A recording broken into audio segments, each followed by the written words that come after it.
জমকালো আয়োজনের মধ্য দিয়ে পদ্মা উদ্যোক্তা ফাউন্ডেশনের উদ্যোগে বেস্ট এন্টারপ্রেনার অ্যাওয়ার্ড প্রদান ও সনদ বিতরণী অনুষ্ঠিত হয়েছে। শনিবার বিকেলে রাজধানীর সেগুনবাগিচার কেন্দ্রীয় কচি কাচার মিলনায়তনে এই অনুষ্ঠানের আয়োজন করা হয়। এ সময় সঙ্গীত শিল্পী ফেরদৌস ওয়াহিদ ও ফেরদৌস আরাকে সম্মাননা দেওয়া হয়।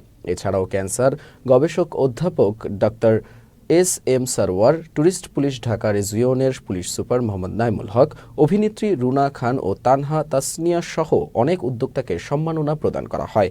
এ সময় উপস্থিত ছিলেন পদ্মা উদ্যোক্তা ফাউন্ডেশনের চেয়ারম্যান মোহাম্মদ মনিরুজ্জামান অপূর্ব এবং সাধারণ সম্পাদক সেলিম মাহমুদ সহ অনেকে।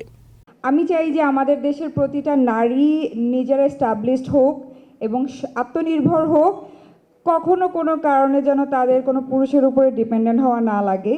সো এটা আমি চাই যে আমাদের দেশের নারীরা সবাই এস্টাবলিশড হোক। এখানে আজকে অনেকেই আছেন যারা অ্যাওয়ার্ড পাবেন এবং আমার অনেক প্রিয় মানুষরা আছেন, রুনা আপু, গৌতম দাদা, ফেরদৌস আরা ম্যাম, ফেরদৌস ওয়াহিদ ভাইয়া। সো তাদের কাছ থেকে অ্যাওয়ার্ড নিতে পেরে আমি আসলেই অনেক প্রাউড ফিল করছি। এখানে আজকে যাদেরকে সম্মান জানানো হবে সকলেই উদ্যোক্তা এবং নারী উদ্যোক্তা নিজের উদ্যোগে স্বনির্ভর হচ্ছেন।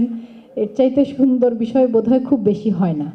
যারা এত সুন্দর করে কাজ করে যাচ্ছেন এবং আমি জানি যা কিছু করেন বিশ্বের সব কিছুর মধ্যে অর্ধেক নারীই করেন এবং সেই ক্ষেত্রে আমাদের মনিরুজ্জামান অপূর্ব যে কাজটি প্রতি বছর করছেন তাকে অনেক অনেক ধন্যবাদ।